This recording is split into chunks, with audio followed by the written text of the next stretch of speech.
There's not a lot of role-playing games where walking the dog's an important part of it. There should be more games like that. Be.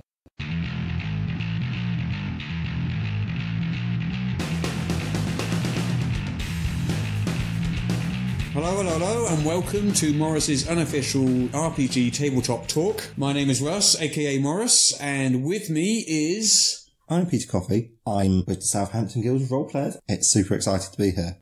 So, Peter, before we sort of delve into all the latest releases and the Kickstarters and all the other news, what's kind of exciting you this week in the world of RPGs?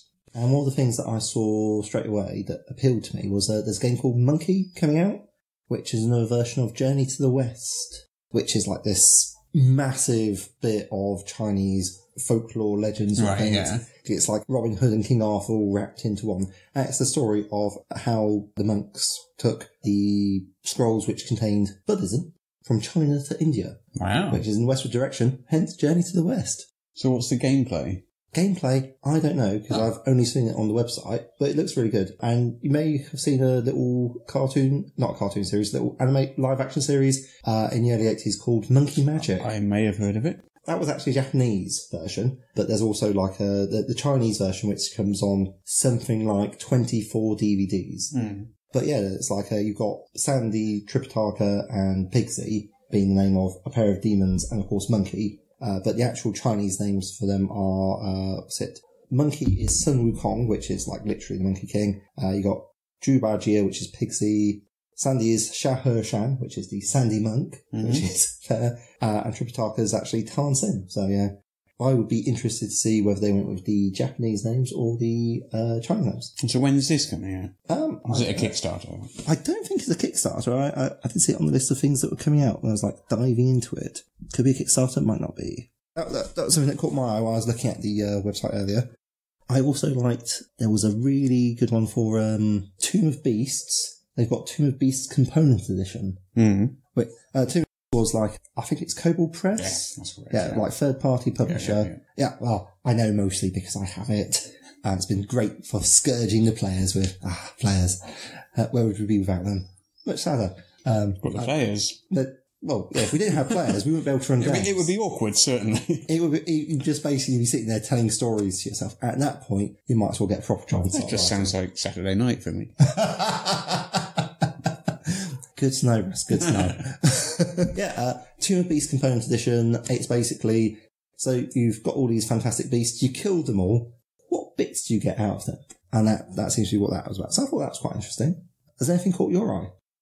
Well, last weekend, as you probably know, I went to UK Games Expo. Yes, you did mention it. I did. I was super jealous and, of course, super excited. Oh, did you play Pathfinder 2, didn't you? I did play Pathfinder 2. So, we need to know, what is it like? Is it good? Well, yes. Oh, you wanted more than that? Yeah. Okay. Yes, so I go on, daring 101. I think the takeaway thing for me was, and the thing that I was wondering about was, would it feel like Pathfinder? Yeah. Or did it feel like an entirely new game? And I came away from that definitely feeling that I'd been playing Pathfinder. It still felt like the same game. Like the details are different, but but the game feels the same. In like it keeps the crunch, or or it's just how games feel different to each other. Like D&D 5th edition feels different to Pathfinder. Yes, and you can't really sort of like identify exactly what it is that feeling is. But there's a different feel to it, and it's sort of like a look and feel thing, which are by definition hard to quantify. Yeah. Okay, so I really enjoyed it. So what we did was there was just the one encounter. It was a 1 hour playtest slot, and so the first 20 minutes, the GM was introducing the game to us and introducing himself and breaking the ice and all that sort of stuff. So it was about 40 minutes of actual gameplay. Okay, yeah. So we had one encounter, which was probably about 3 rounds of combat. Okay, yeah. Which I think sounds slow, but there was an awful lot of stopping and explaining stuff and talking to each other and all this sort of stuff. Yeah. Yeah, so it was this little setup. There was this campfire with some zombies and skeletons around them, and we sort of snuck up to the campfire, fought the zombies and skeletons, and then this cleric, I assume he's a cleric, he had a mace, and as we all know, only clerics can use maces. Absolutely. Yes. There's a historical fact about this. Yeah, well, you don't want to go spilling blood, because that would be unholy, just breaking everyone's bones into tiny little bits. much more That's heavy, just fine. clearly. Yeah, so he comes out of a cave, and then we kill him, and that's the end of it. So, you know, it was a really short little thing. Yeah. But yeah, it felt like Pathfinder. I really enjoyed it, and yeah. Have they said anything about the design principles for Pathfinder 2? By comparison, 5th Ed is all like, exploration, role-playing, and combat. Yeah, so they've sort of got a 3-pillar thing going on, but it's a different one. If I can remember correctly, we had encounters, exploration, and something else. Like, so long as there's underground Vietnams that need exploring and purging of their inhabitants, then there'll be lots of D&D things like that. Complexity-wise, it kind of feels to me halfway between... I mean, I can't say for sure. I literally played 3 rounds of combat. Don't know what it's like at higher levels. It was first-level characters, so, you know, who knows. But it felt to me sort of in between Pathfinder 1st Edition and 5th Edition in terms of complexity, which I think is about pitched right for me personally. So, like, maybe a little bit less or complex, but without being completely streamlined. Yeah, so, I'd say. I mean, I'm one of those people that likes a bit of crunch, and I like tinkering around with numbers and bits and pieces like that. I know some people like to just jump straight into the sort of storyline and stuff. I like to tweak things a bit too. Everyone likes different things. Yeah, so, you know, different tastes and everything, but yeah, it's pretty much in between the two, I think. Little knobs to fiddle with, adjustable settings, you know, fully customizable characters. Very much what you want and expect from lots and lots and lots and lots of options. So what have they taken out to make it a different thing? Or have they added, or have they taken out? I got the impression, could be wrong, took stuff out. Well, as you know, I mean... Not a bad thing. They're not printing an English edition. It's only going to be in French. That'd be problematic. What did we say? Je ne parle pas très bien. No. So when you say taking out, I mean, obviously, like, Pathfinder 1 is... Or have they, like, condensed? I mean, you've said it's different, and it feels similar, but how is it different? Well, Pathfinder 1 has, I think last time I counted, 70 trillion and 42 books. Exactly. Yeah, in that sort of order. Yeah.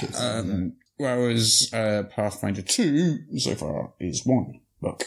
Or 0.8 of a book. Or 0.8 of a book, yeah. Something like, yeah. So, or a draft of a book. So, obviously, they've taken 99% of these sort of player options out of the game for now. Yes, but they're looking to reinsert them. What would you say they need to do with Pathfinder to make, you know, Pathfinder 2, yes, that's the game. That's what I want to be playing instead of 5th Ed. Or, more relevantly, yes, this is why I should be playing this instead of Pathfinder 1. Okay, I'm not speaking for anybody else here. No, but your personal opinion. It kind of feels a bit to me like, say, 5th Ed is like an amazing gateway game. I mean, it's really, you know, Wizards of the Coast are doing a massive job at just bringing in, like, millions of new players. And that game is really, really good for jumping on. It's really good for streaming. It's, you know, it's very popular for it. So. Yeah, and it's, you know, it's just the right level of complexity for that sort of thing, for new players to jump on, jump in front of the camera, stream. Stream? You can scream, they'll be screaming while they're streaming. Yeah. So Pathfinder's never really been that game.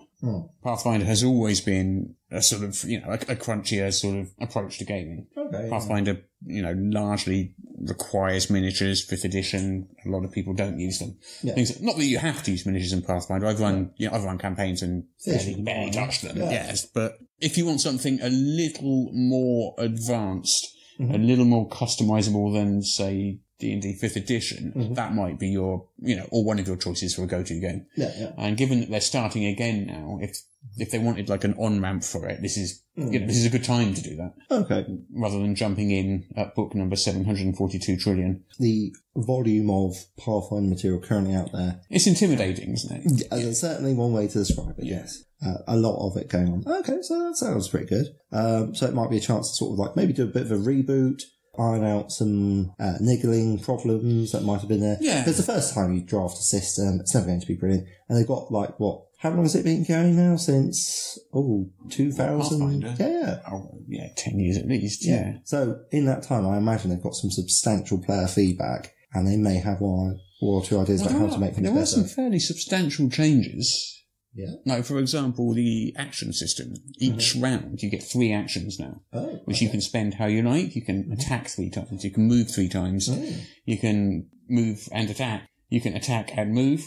You can attack, move. There's a lot of attacking. And there are other things you can do as well. So you could like go spend all your movement on attacking, spend all your actions on moving around and sprinting off down the hallway and so forth. Or you could like just stand fight, or you could do some sort of like, oh, they see me, they don't, as I hide. That sort of thing. Yeah. Oh, okay. And it was, what was it before? It was just like, there was a move. You'd have a move action. Yeah. And attack. A regular action. And then you'd have bonus like, reactions.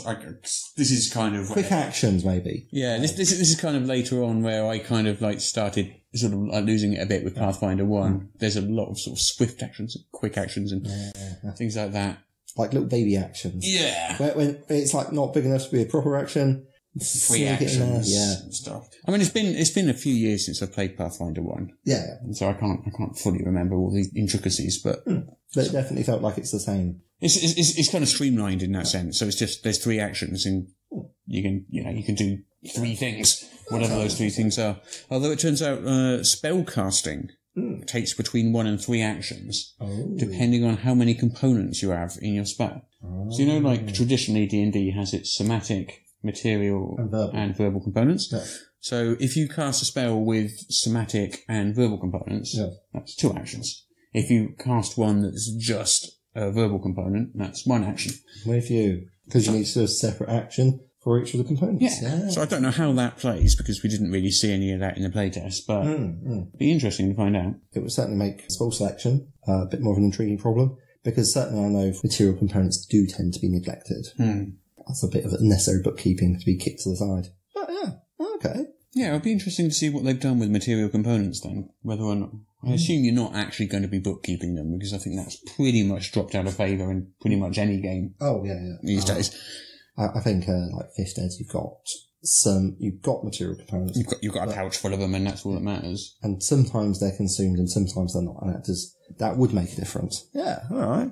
What else did you pick up from UK Games Expo? But it was a flying visit. Yeah. I was only there for an afternoon. So I wandered around a bit. I picked up some Klingons for the new Star Trek game. Yeah, what's the Star Trek game like? Because I played a beta of the Modifus version. You played more than I have.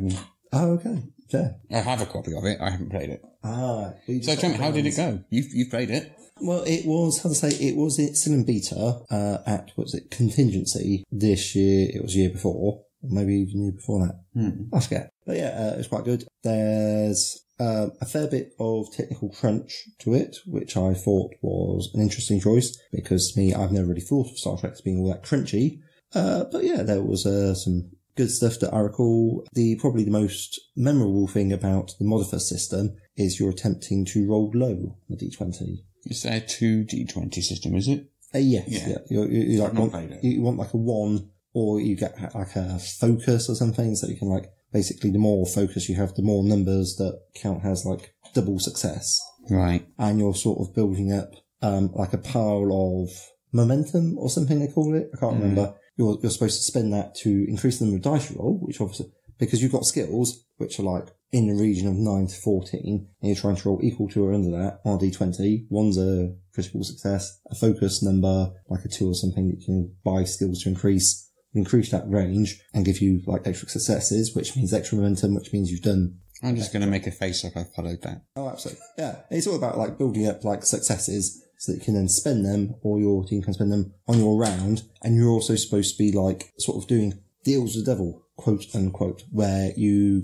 say to them, okay, you can have a doom, but that means we get more momentum, which means we can roll more dice because we really want to succeed on this. But I don't know if that's been really coming across, because in the games I've seen, which admittedly it's very few, the DM doesn't seem to be getting a lot of the doom tokens. So it's intriguing. I basically need to play more Modifus, more role-playing games for us. Oh, we all need to play more role-playing games. Absolutely. Yeah. Where would you suggest that one go were one to live in a town such as, I don't know, Southampton, and one were just at a loss on, say, I don't know, a Wednesday night? And you were wondering, I'd quite like to play some role-playing games. I'd probably just go around the pub, to be honest. Yeah. Let's be honest, going to the pub is never going to not be a strong choice. But I do actually run the Southampton Guild of Role Players. I know. Oh my God! What a coincidence! And here you are talking about role-playing games with me. I know, right? It's the Third Age Millennium Centre, which is on the corner of Onslow Road and Cranberry Terrace. Doors open at 6:30 and we play through till 10. Always got space for new people to come along and always try and keep that diverse and inclusive atmosphere going. Because, yeah, that's how we roll. So how many people have you got there now? We've got 40 to 44 people coming through the door each week. Wow. And 65 people have paid us membership, because we do have to charge after. First time's always free, because, first hit's always free. It's like £10 gets you a year's membership, which takes session prices from £3.50 to £2.50. And we've got like another 264 members on Facebook. So, yeah. I mean, that's a lot of members. For now. Yeah.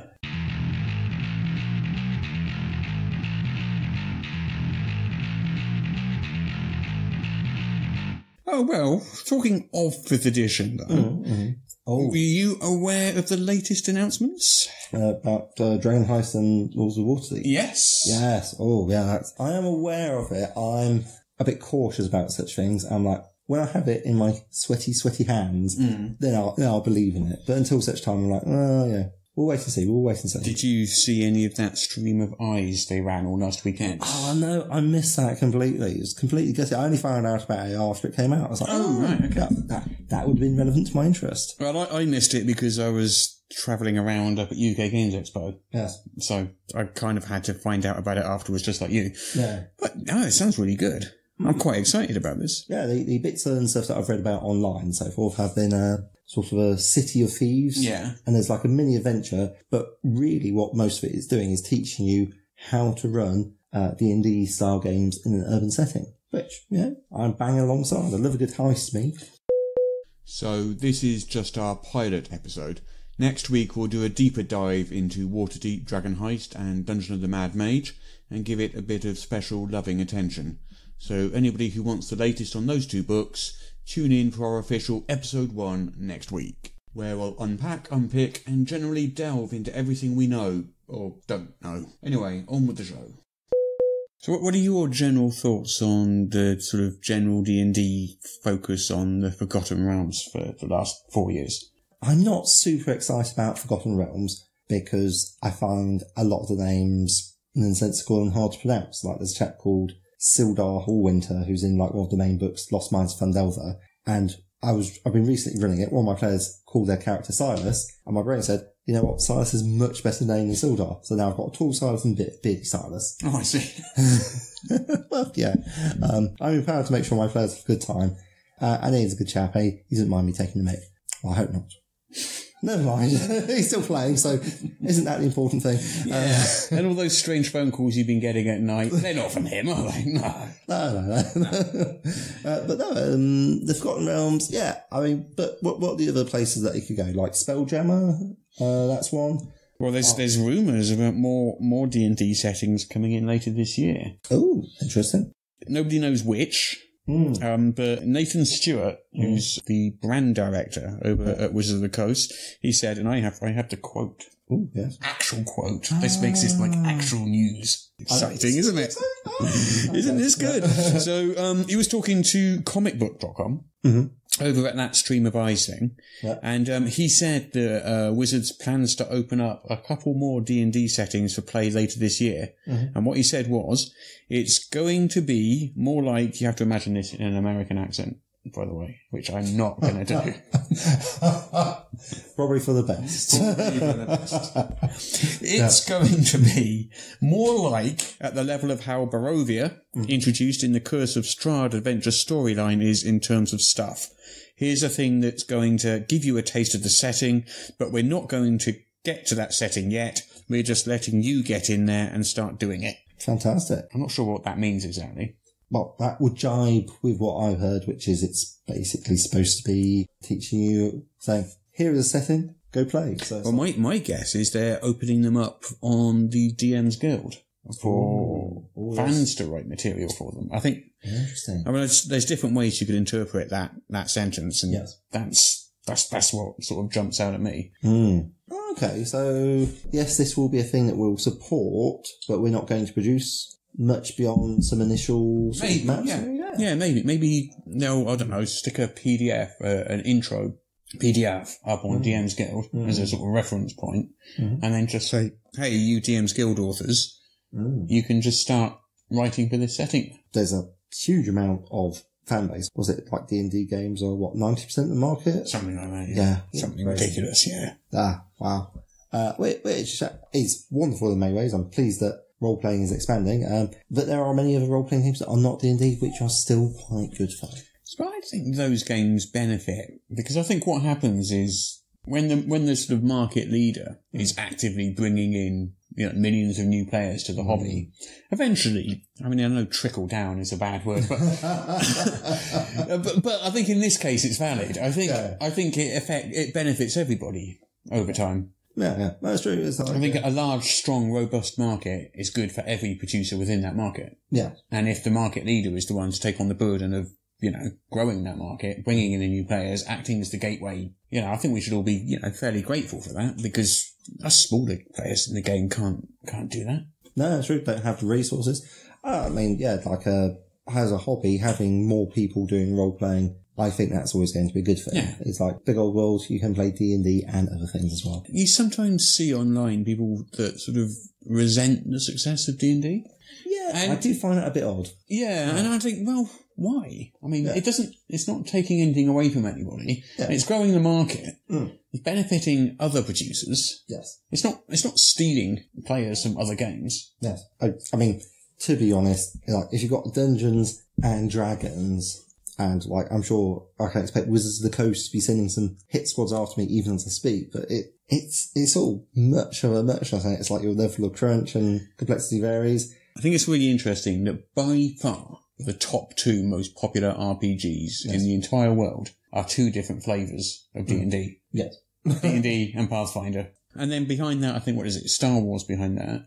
Fantasy Flight Star Wars. Yeah, they're using the Genesis system, was it Triumphs and Successes? Yeah, I could never get to grips with all those dice. It's fine. It's just like, you get a big handful of dice, like with some hazard dice thrown in there, you got some ability dice, you whack it all out, and somebody else reads it through and says, oh, yeah, these all... Yeah, somebody else tells you what it means. I played a Warhammer, is it the Fantasy Flight version of Warhammer? Yes. Warhammer Fantasy Roleplay, yeah. With those same, I don't know if they're exactly the same, but it's definitely a similar dice system, isn't it? Yeah. We played it for about 6 months, and I'm sure that in that entire 6 months, I never learnt how to read the dice. I roll the dice and I look around at everybody else and say, what's that mean? And they go, oh, well, the comet matches the sword and takes away from the stuff. What?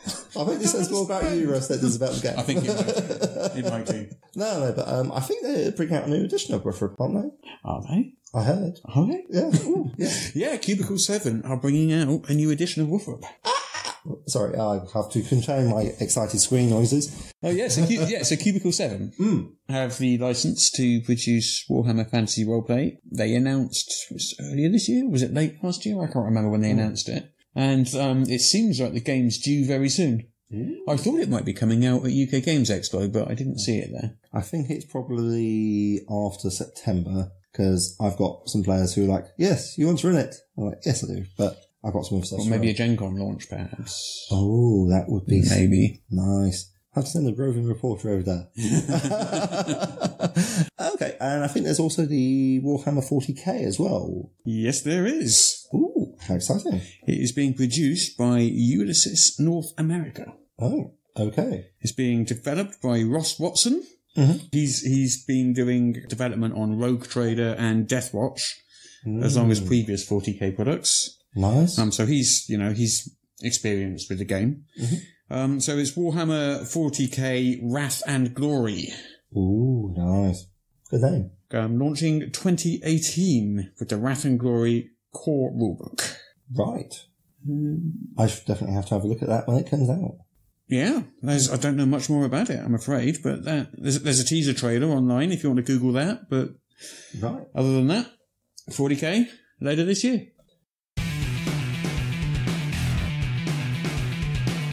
So Kickstarters, there's Spectacular Settlements for 5th edition by Nord Games. It's a guide to creating trading posts, villages, towns, cities and capitals populated with detailed NPCs. Sounds interesting. very useful for starting GMs, I imagine. I can sort of see it being quite a useful condensed course in like archaeology and like, you know, what you have castles for, a bit of economics, and just generally helps like add a bit of verisimilitude to your world building. Yeah. Okay, what about this one then? Part-Time Gods, 2nd edition. Oh, interesting. So this is Eloy La Santa. I don't know if I've pronounced that correctly. And Third Eyed Games. It's a 2nd edition of a role-playing game about modern gods. Oh, very Neil Gaiman. Oh, there you go. References American Gods, Almighty Johnsons, the Thor comics, and Percy Jackson novels. Right. Okay. So also on Kickstarter, what have we got? We've got Acute Paranoia. Box set full of treason and summary executions. Is that related? It is related to the Paranoia RPG. Yeah, produced by Mongoose Publishing, a boxed expansion. Yeah, no. That's interesting. So it's like basically, what was that doing? Expanding upon the base game for Paranoia? They released a new edition, which I haven't seen. Apparently it's like changed a lot, but I haven't seen it myself. I remember the Kickstarter. Yeah. So it contains a troubleshooters survival handbook, which features healthcare plans, legal pharmaceuticals, perfectly legal disorder bingo cards, a game master's despotic power book with locations to drag and drop into a mission, a mission book which looks like it contains 3 adventures. New cards, wipe clean bot identity forms, and bingo cards. Interesting. Back this project or the terrorists win. Yes. I think that's the message, yeah. I think they're really leaning into their dystopian future theme. Okay, so this is a Swedish one. Oh, interesting. Okay. Right, I've got a fun game. I'm going to tell you what it's called, and you have to guess what it's about. So it's called Agents of Concordia, the role-playing game coming from Strangewood Studios. So, what do you think that's about? See how close you get. I think it's going to be about some people that are going to be acting for others. They're going to be based out of a city or state called Concordia. So it's called Concordia, so I'm going to say it's agents, so I'm thinking not super modern. I don't think it's a sci-fi game. Maybe, I don't want to say steampunk, because I'm thinking, you're nodding your head, excellent. So 18th century sort of jazz, where you got I don't know, is there a lot of brass and cogs going on? I'm going to give you 2 out of 10 for your guess. Okay. Just miles off. You honed in on the word agents, which was a good... Did. But everything else was wrong. Was it super right? Hey. So, basically, what we have here is a bunch of parallel dimensions with magical fantasy worlds in them, and it's set in 1960s Earth. Oh, okay. And people are kept in the dark about these other dimensions, and players are special agents with the Concordia Central Intelligence. Ooh. Is this similar to Tales of the Loop? Oh, I guess so, yeah. Or? No, it's Strangewood Studios. I don't think it's the same publishers. Yeah, that obviously is quite like Tales of the Loop. A lot of these Swedish games are gorgeous. I've noticed these over the years. They're just absolutely beautiful. Yeah, no messing with that. Yeah, the production values are out of this world. Yeah. And they always seem to end up in sort of the most anticipated games of the year as well. They always, they always do really, really well on those sort of polls. Yeah. I suppose once you've seen that sort of cover art, because that is quite gorgeous. I mean, what have we got there? We have a man. A man? We have a man, Peter. Oh, well, it's some sort of figure. I don't know if I say it's a man, because they've got kind of a pointy head, so that might be a man bun. Might be a man with a hat. Or it might be a woman dress. It might be a woman. We just don't know. We don't like to guess. We can't enlarge the image. Yeah. There's a dog.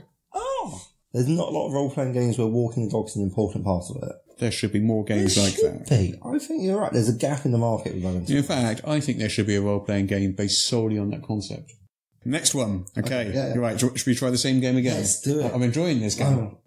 This is the best game I've ever played. Helheim Unbound, the core rulebook by Nat Skinner. Oh, well, Helheim is saying to me quite Viking, and by which I mean Norse rather than Vikings. Obviously, the two are different. Yeah. Is it H-E-L-Heim? H-E-L-H-E-I-M. Yes.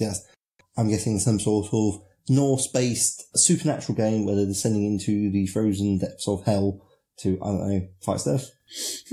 Okay. You're right about the Vikings. I'm going to give you 5 out of 10 on this one. Woo! I really like this game. I can take it like this game.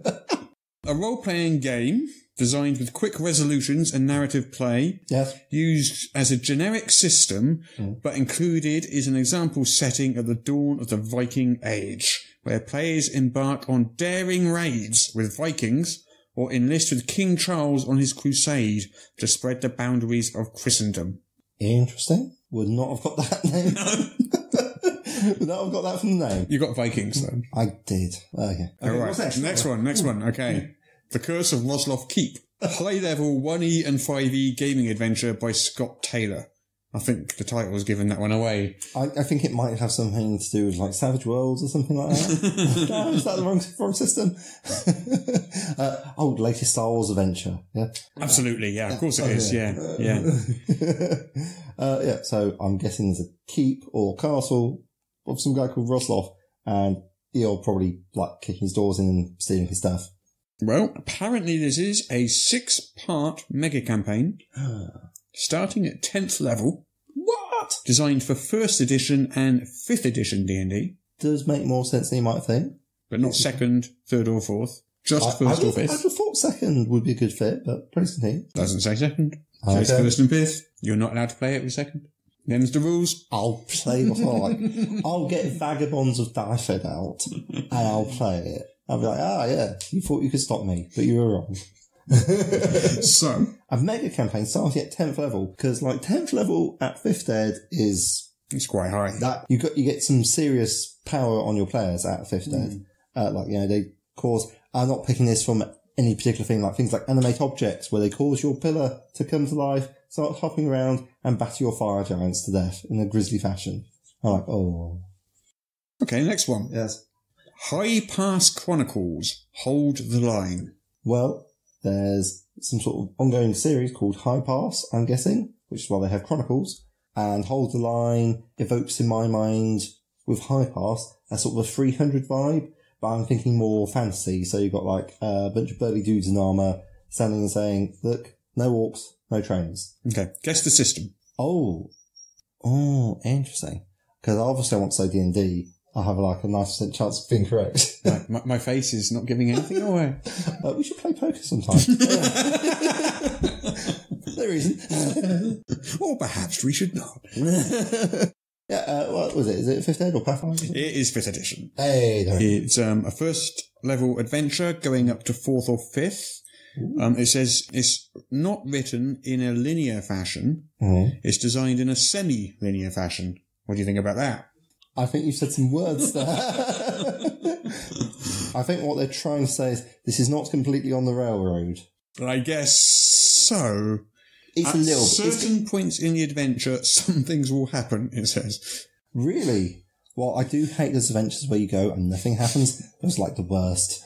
At certain points in the adventure, some things will happen based on these decisions that will advance the story forward to the next stages and an inevitable conclusion for this adventure, one that may have several different outcomes. Are you saying actions have consequences? I think so, yes. I can't endorse that. All role-playing games should be consequence-free action at all time. No, that sounds really interesting. Okay. So it looks like the players are soldiers, according to this. Mm-hmm. The first adventure introduces the characters to life at High Pass and what it means to be a soldier, learning a lifestyle and basic duties. Second one, you have more freedom. Your leaders have you shouldering more responsibility at the fort. Okay. And the third contains the crucial stages of the adventure where the characters have discovered something of strategic importance that has consequences for the fort. Doesn't that sound exciting? I could play that. Okay, can you guess what this next Kickstarter is? Are you ready? Okay. Are you ready? RPG Dice Potion Bag with Fantasy Dice Potion Flask. That sounds like less of a game and more of a stuff thing. Oh, I did see something quite cool on Reddit the other day, which was basically like you had all these little bottles and they had the correct number of healing dice you rolled in the little bottles. So, and some sort of bag to keep them in. Something like that, perhaps. Oh, yes, like those little test tube things. Yeah, so it's like a test tube full of dice. Well, technically, I'm just going to be really boring here. Those are actually boiling tubes because test tubes are smaller. True story. Boiling tubes are bigger so that they can have more specific capacity to boil stuff in. You're very interesting. I am super interesting. I'm glad you realised that. Thanks, Jess. So we have multiple boiling tubes filled with dice. Yes. Which slot into this leather bag, nifty-looking leather bag, which comes in 5 different colours. Ooh. Tan, Yes. dark brown, black, blue ocean, Oh. which is different to blue, Yes. and a leaf green. Ooh. If the leaf green is nice, I am tempted already. You can just, if you basically paint it dark green, put some gold trim on, I'm like, I must have it, take my money. But yeah, I'm just weak that way. And how many dice? Do you get like a bunch of dice with it? Do you get dice with it? The RPG Fantasy Potion Flask comes with polyhedral dice set. Mm-hmm. So like 10 mythical creatures come in the name of the dice potion flask, available in 10 different monster. I don't quite understand what that means. Oh, it's because you've got the exterior of the bag has got all those funny names. Right. Like blue and green. They're the colours, I think. Of the thing. And then you've got the names of the dice. So you've got black dragon dice and they're all black. I see. Yeah. And red dragon dice and they're all red. What was that? Wow. Leviathan? Leviathan? I'll go in a bit. Look at that! And it comes in a nifty little holster. I know. Wow, how cool will you look walking down the street with your dice potion bag hanging down your leg? I would wear that. I'd like have that. Like, I mean, what's that? That's like, gotta be about 8 inches long. I very much enjoyed the qualities that they describe this dice holster with. Oh, yes. Are you ready? I'm ready. Number 1, unique. Yes. Number 2, durable. Made of leather, strong, hard. Sensible. Yeah, absolutely. Number 3, feathery. Feathery. Okay. I'm not sure I immediately see application, but I'm sure that's also true. And what's the last one? Fantasy. Okay, yes, that is certainly things you can describe it with. So it's not actually like a set of healing dice. It's basically you keep your dice in one of these like glass tubes. Yes, and then the pouch contains your glass tubes, which you can, if you choose, wish to wear has a fashionable side holster. Yes, just in case you're like, you come down to like I can just see it now.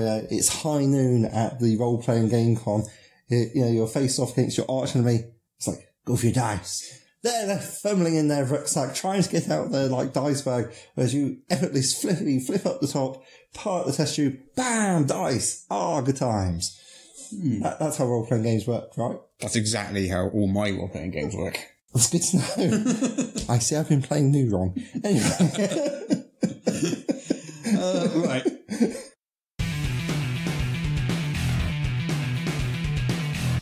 Let's have a look at some of the new hobby releases that's come out in the last week. Yes. Yeah. Did you know, Peter, that this week was released RuneQuest, role-playing in Glorantha? Ooh, RuneQuest does ring bells. I never played it. Glorantha, I know they've done like a setting for 13th Age, but I don't know about RuneQuest itself. Is that a board game or is that actual RPG? Yeah, it's an RPG. RuneQuest is an old RPG. Right. It's had multiple editions over the years. Okay. I've never played it myself, but I'm given to understand it's, one of those proper old classic cult favourites. Yeah. And Glorantha is a very, very sort of well-known setting that goes back decades. Oh, okay. So this is a percentile-based system. Mm-hmm. Is that like a basic role-playing sort of jazz? D100? Yeah. Yeah, so that released, it released on RPG Now and DTRPG this week. Mm-hmm. I saw that myself there and actually bought a copy. I haven't had a chance to read it yet, but I will do. Yeah. What do you think of the cover? Nice cover. Oh, okay, so... Nice man dressed in blue.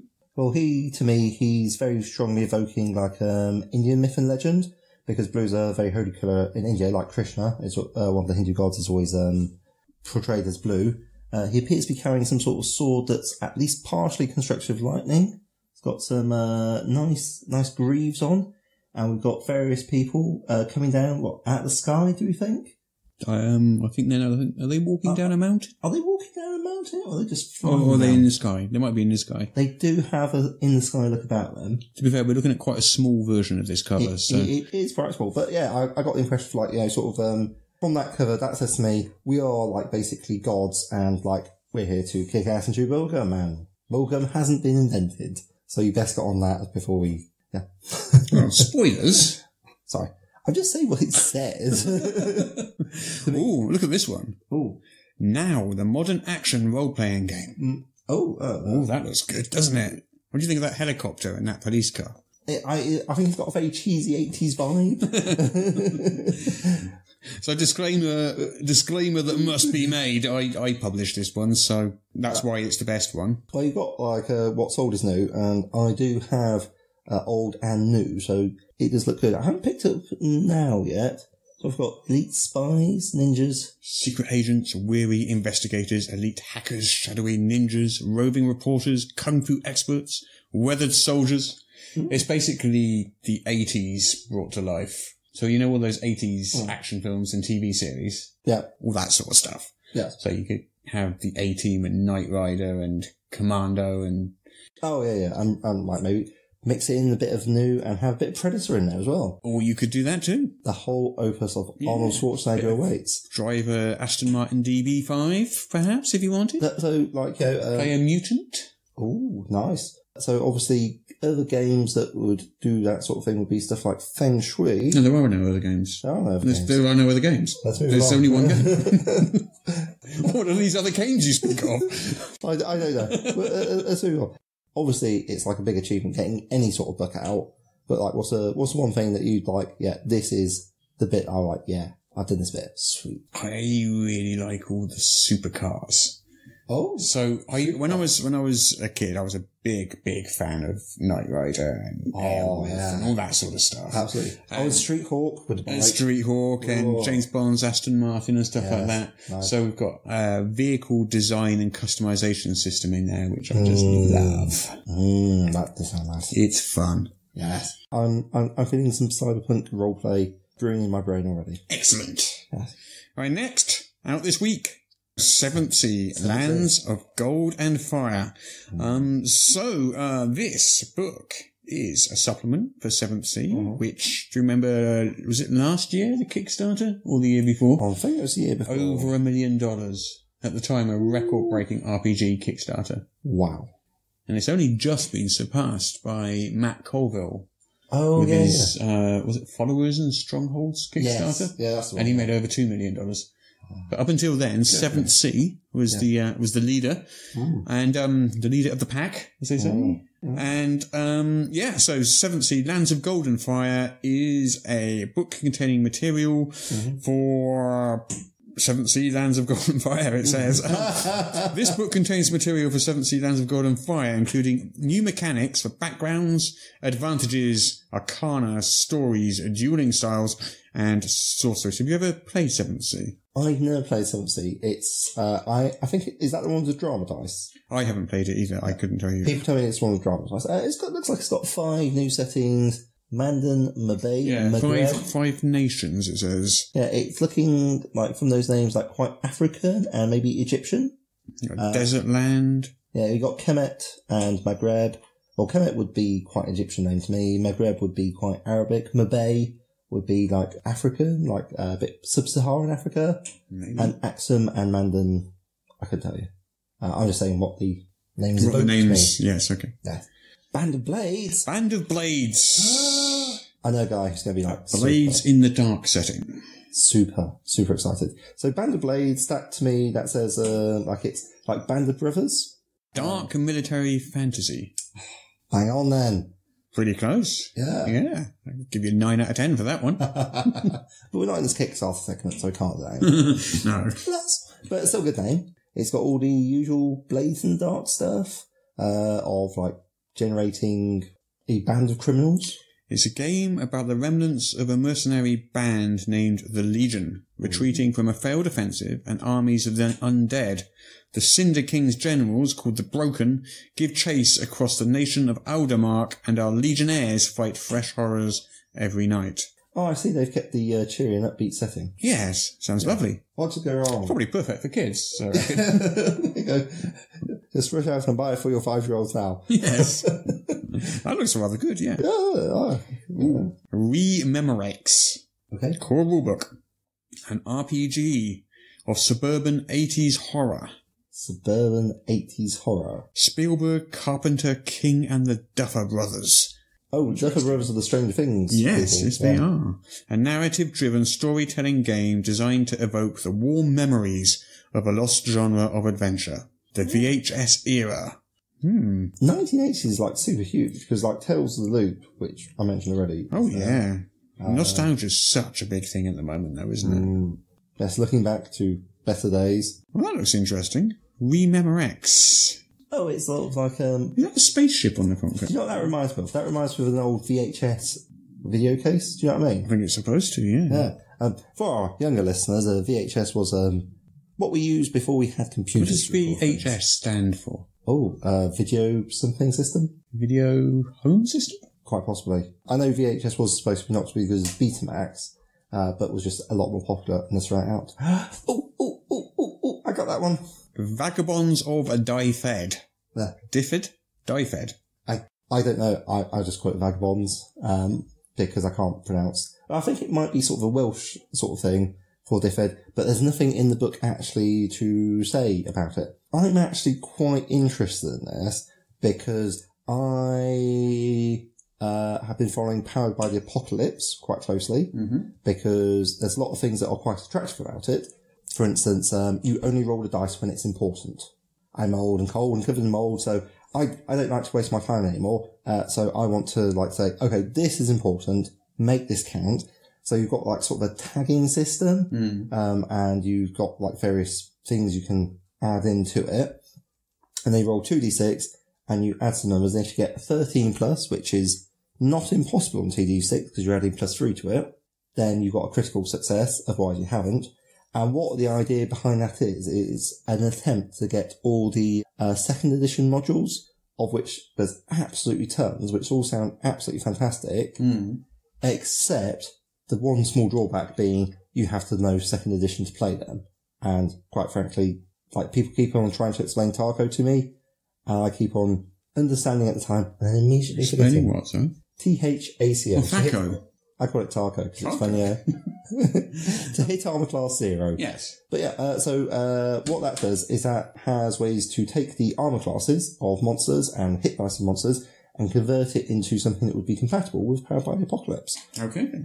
And also like all the various like environmental things and lots of different challenges. So potentially you could run a very OSR style game using Powered by the Apocalypse, which I thought would never work, but I'm looking at it thinking, oh, actually, that might work. But I'm an optimist. So what I need to do is I need to find like a really good second ed module that people recommend to me, convert it, and then give it a run through. Does sound rather marvellous. Because there's like, what, 10, 20 years of like second ed modules produced by like hundreds and hundreds of people. So there's a lot of gold out there, which is currently not readily accessible. And there's forums for that sort of thing, like Wizards of the Coast brought out the Tales of the Yawning Portal, which is essentially 7 dungeons ported over from 2nd and I think 3rd and also 1st edition, because you've got Tomb of Horrors. Yeah, Tomb of Horrors in there, which remains still exactly as awful as it was the day it was made. Right, next, Wicked Pacts, a modern-day game of magic. Tabletop role-playing game about mages, criminals, and about how far you'll go to see that real justice gets done. Oh, you had me sold until you said real justice. I was hoping for more heists, because like I say, I'm a basic man, I like my heists. Oh, well, it's set against a backdrop of, and I know you do like covert wars. I do like covert and you are a fan of occult powers. I'm a big fan of occult powers. But what is your stance, Peter, on supernatural menace? I'm pro role-playing games, con real life. Right. I could do without supernatural menace in my real life. But yeah, no, that's actually, yeah. Nice cover with a strange symbol on the front. Very colourful. Yeah, you got like some sort of 360-degree wheel sort of thing. It's got... As opposed to a... glyphs. Oh, well, because it's got like little degree markings on it. Oh, I see. Yeah, so it's from that, I would say it's like magic has a... like a controllable but complicated force. Which is, not a bad way to do it. Okay, next one. Children of the Fall. Ooh. From Frenzy Kitty Games. That's a quality name. Would you like to play as the survivor of an apocalypse? Could do, yeah. Would you like it more or would you like it less if that apocalypse had turned all the adults on the planet into evil, bloodthirsty savages? We're talking about role-playing games, right? Yes. Okay, just checking. Okay, yeah, I can see that being interesting. Quite topical. There's a film coming out, not entirely dissimilar, where all the kids get superpowers. Is that sort of a similar genre? I don't know if it has superpowers. It does say it's a GM-less story game. Interesting, like The Witch, which is one that I have played, and it's quite good fun. The idea being that everyone's sort of like taking turns and rolling around in scenes. Have you played Fiasco? I have not. You haven't played Fiasco? Oh, well, we'll have to get you to play Fiasco so you can like have a go at that. That's a GM-less story game. Okay, so yeah, that could be quite interesting. Right, next on our list, Middenard. 15th century England. Apparently Middenard means the middle abode. The middle abode. Okay. The earth as it is situated between heaven and hell. Nice, like it, yeah. You are an inexperienced commoner, and you leave your home in search of better fortunes. Interesting.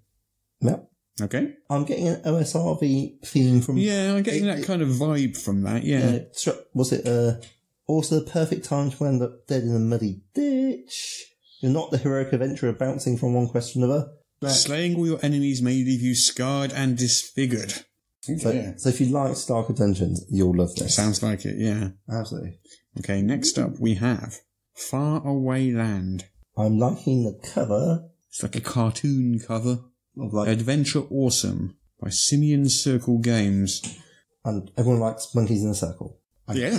Yes, they do. Yeah. It's a fact. It's a well-known fact that everybody likes Monkeys in a Circle. And if they don't, I need to report for re-education. Playing back on our Paranoia film. Yeah. We have the Poor Wizard's Almanac 2, a basic D&D supplement by Wizards of the Coast. Will I miss out on anything if I haven't read Poor Wizard's Almanac 1? I know not. It does pick up where the previous almanac ended, it says, wrapping up major plots that started in the game year of AC 1010 and starting new. I suspect that you do need to read Poor Wizard's Almanac 1. It's by Wizards of the Coast, so yeah, presumably it is D&D. Yeah. And therefore presumably 5th edition. No, basic D&D supplement. Basic? Yeah, I assume this is over on, Drive-Thru RPG, where they're bringing back an awful lot of, here we go, have a look, by print on demand. Yeah. They bring up loads and loads and loads of old stuff.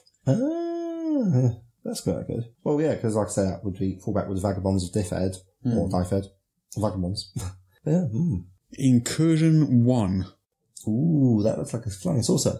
That does look like a flying saucer, and some people with ray guns. The original Incursion game, written in 1992 by Richard Tucholka, complete with all the rules he wrote on how to play the game, and a behind-the-scenes notes on writing Incursion.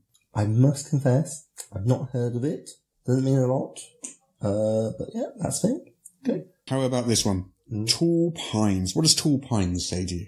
Tall Pines says big trees to me, Russ. A tragedy has befallen the sleepy mountain town of Tall Pines. Oh, so maybe a call out to Twin Peaks. This is a one-session card-based story game where you discover, create, and explore a murder mystery set in a small mountain town. That's really interesting. Sounds like it might be fun. Yeah, it will fill a gap in the role-playing market for like people who like role-playing but quite busy, and they want to do role-playing with their friends, but sometimes you can't, and you know. Sounds like a good little sort of party game one-off. Yeah. I mean, a bit more than a party game because it's an RPG, but it'd be good for one-offs, wouldn't it? Yeah, it's like when you're like, for whatever reason, we can't play the main plot, we'll play this instead. Then you can have like sort of episodic adventures. There's a lot of source books.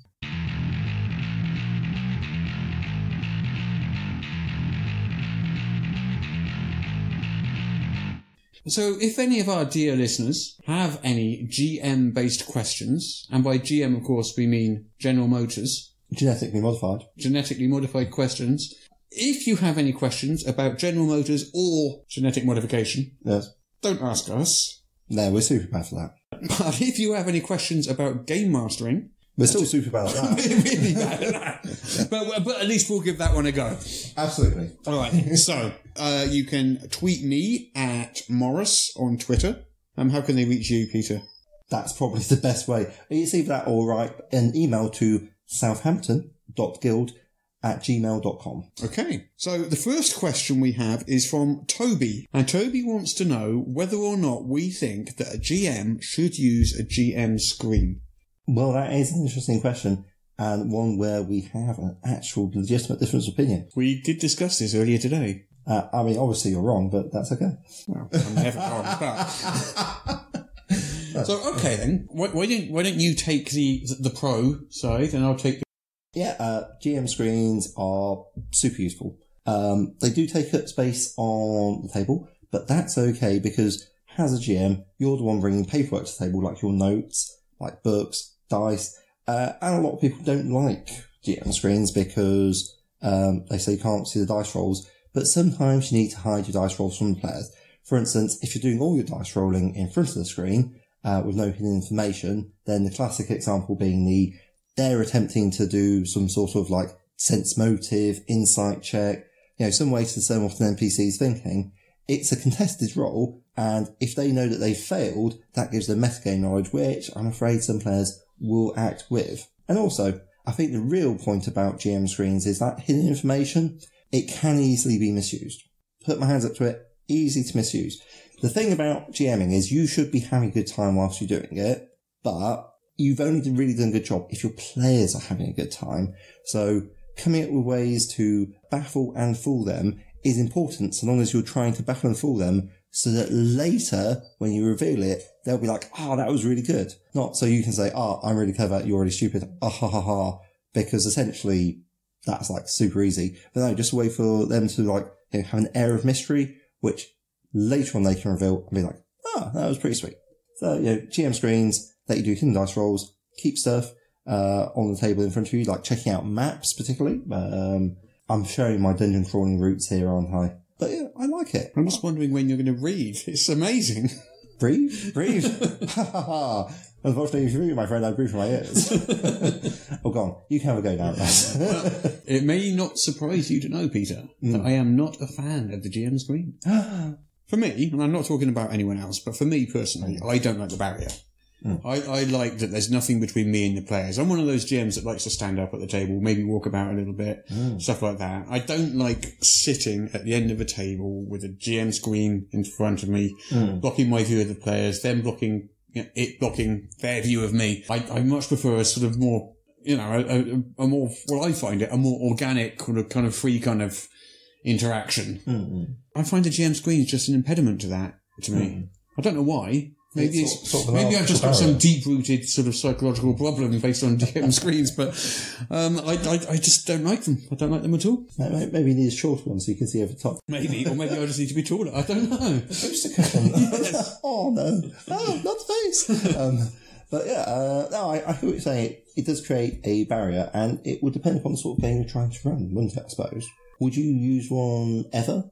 Like, what if you were running a horror game? Well, don't get me wrong, I have used GM screens. Okay. Yeah. I mean, I've been playing games for a while now.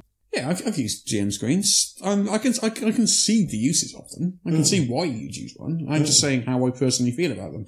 I don't like how it makes me feel sitting behind a GM screen. It separates me from the rest of the group. In some cases, that's really good. It like sort of integrates you into the group. In other cases, you might want the separation. Perhaps, yeah. Yeah, it does lend an air of authority. Yeah. And in the words of the immortal Erica Cartman, you must respect my authority. Yeah, so Toby, unless you've got any further thoughts. Well, I think the answer to your question, Toby, is just do what you want, and it doesn't really matter. Do whatever makes you feel best. Yes. Like, I like some screens because they've got like handy rules put on. You can whack little things on top, but you can do exactly the same thing without. And we've got a question there asking about session zeros. What are they, and do I really need one? Okay. Well, I can answer the first half of that. A session zero is a session in which the characters and sometimes the setting itself is created as a collaborative experience between the GM and the players. Mm-hmm. And I would think also that's when if you're playing with an existing, say, rule system, that's when you say, and we're not using these bits. So where you lay out any house rules, where you describe the setting or come up with the setting, along with the players, where you set any basic parameters. Your hacks and your homebrew. For example. Yeah. The tone of the game. I use them. Yes. Yeah. I'm a fan of the session 0. I think it's useful. I always enjoy character creation sessions anyway. I don't know why, I always have done. I also like listening to my players and sort of riffing off whatever it is that's happening in their heads. One trick I often use when GMing is if a player comes up with a better idea than I have, I just run with it and pretend I thought of it all along. If one of them goes, "Oh, I bet there's a vampire behind that door," I think, "Oh, I hadn't thought of that. There is now." But on a more sort of like plot-based kind of thing, you can change the plot if a player sort of like, comes up with a better idea. I hear there's a lot of value to them. Like, if you can get people together and get them talking about what sort of things they like. Yeah, and also gets, especially if they're players you don't necessarily know that well, you can sort of find out where their boundaries are, what their tastes are, how they like to play, whether they like a sort of tactical combat-y game with a storytelling kind of free-flowing improv session, Yeah. I mean, would you choose the, because obviously you've always got the setting, but would you choose the system that you're going to run? I think probably not, because when it comes down to it, if the GM isn't running a system the GM wants to run, no one's going to have fun. If the GM's not having fun, no one's having fun. True that. Yeah. A bored GM is a bored player. Yes. So generally, certainly in my experience, the GM's always said, "I want to run this system." And people will go, "Yeah, I'm up for that." Yeah. So what is the purpose of the session 0? The GM saying, "This is the sort of things I'd like to see," and the players what's their input into it? It depends from group to group. For some people, a session 0 is literally just the GM telling them about the setting and then making characters. Right. From other groups, they might come to the table with a blank sheet and they might be designing the setting, from a blank piece of paper. The GM might open session 0 and say, "Right, what sort of setting do you want? A dark horror one? A sort of urban intrigue? High fantasy? Where are we going to go with this?" And then between them, the players and the GM could perhaps, develop the type of setting, type of adventure that they all want to be playing. Okay, a bit like a microscope and so forth, where you're like doing collaborative role building. Okay. Yeah. And there's a whole, it varies all between that. There's no set script for a session 0. I ask because it's something I've only relatively recently become aware of. Right. I haven't actually tended to use them myself. Do you not have character creation sessions ever? I mean, that's a sort of session 0. Yeah, but it's like sort of low end, the sort of minor end of it. But yeah. I sort of tend to pick up on what people want to do.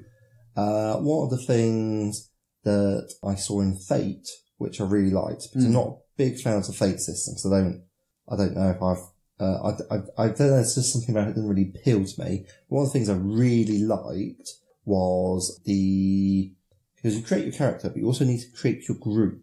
And it's like that sort of like building up the group relationships. Yeah. Because I'm sort of, again, a bit weird, like not that big on backstory, but I really do like the group relationships. Because for me, role-playing games are very much, where are you going? Not just where have you been? Right. Well, there you go. That was our first GM advice segment. Our world-famous GM advice segment. Well, I think that's it for today, Peter. I think I'm all talked out about RPGs. Well, thank you everyone for listening. Yeah, fantastic. I've been delighted to be here. We hope you'll be back next week. I'm Russ, aka Morris. I'm Peter Coffey. And this is us signing off. Until next time. Bye. Bye.